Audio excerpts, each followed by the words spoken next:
taranja kickboxing iresaka ny cluban'ny Lion Force isika rasomary sahirana ity club ity nandritra ny taona maro teo amin'ny atao hoe trano fanaovana fanazaran-tena ny dojo izany ankehitriny kosa dia mivany olana ary navita dojo vaovao etsy amin'ny Sokradin Mahamasina ny cluban'ny Lion Force.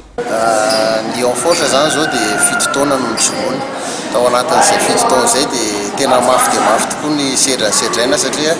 na ny toerana nanaovana entraînement tamin'izany fotoana dia teny an-dalambe rehetra teny teny amin'ny tokotany izay malalaka teny tao anatin'izany nefa ny raha fantatra fa Lion Force dia anisan'ny club nanana izy azy tokoa satria namoaka vokatra tsara ihany koa izy ireo nanome atleta tsara ho an'ny équipe nationale izany hoe ankehitriny zany dia tonga amin'izao toerana izao tao anatin'izay ezak'izay inona sy antenaina zany fa ny tsaratsara ihany kokoa ny vokatra ho azy oto amin'ny Lion Force amin'ny resaka kickboxing sy ny boxe thaïlandaise ary izaho moa zany dia nanao ezaka mafy mba tsy ho resaka boxe ihany no atao ato fa omezana fahafapo antsika rehetra zany dia misy ny activité be da be izay mandeha ato amin'ity salle ity misy ny fitness misy ny zumba misy ny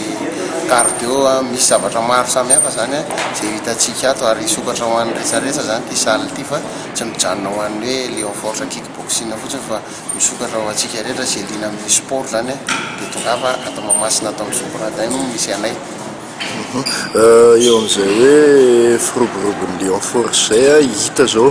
tafatsangana fotodrafitrasa mety ahoana ny ezaka sy ny tomban'ezaka ho an'ny hoavin'ny Lion Force ao anatin'ny 5 taona manaraka. Ao anatin'ity 5 taona manaraka ity zany dia mafimafy tokoa satria tsy maintsy metsaka tanjona goavana ny tenako metsaka dingana lehibe hafa indray izay tena iarovana surtout moa iarovana vononam-pirenena amin'ny lafiny aiady aloha izay zavatra teneniko izay eo ihany koa ny fitezanan'ireo tanora zany ny tena tiako atongavana moa zany zao dia izy ity tsy mijanona ho ana hoe ara-maroso fotsiny ho ana hoe kickboxing fotsiny fa eto dia miteny koa ho antsika sport rehetrarehetra na mpanao individuel ianao na ny collectif ianao dia entina ho anampiana antsika rehetra zany ny ananganana an'ity salle ity satria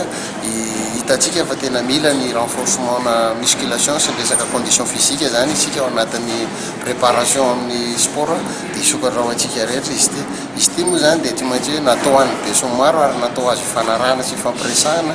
hoe ohatr'izao fa misy ihany ny latsakemboka kely zay aloha zany tsirairay avy matériel lato moa zany dia raha tsika mahita amin'izao dia manara-penitra tokoa satria efa tena nohanina tao anatin'ny fotoana naharitra zany izy ireo.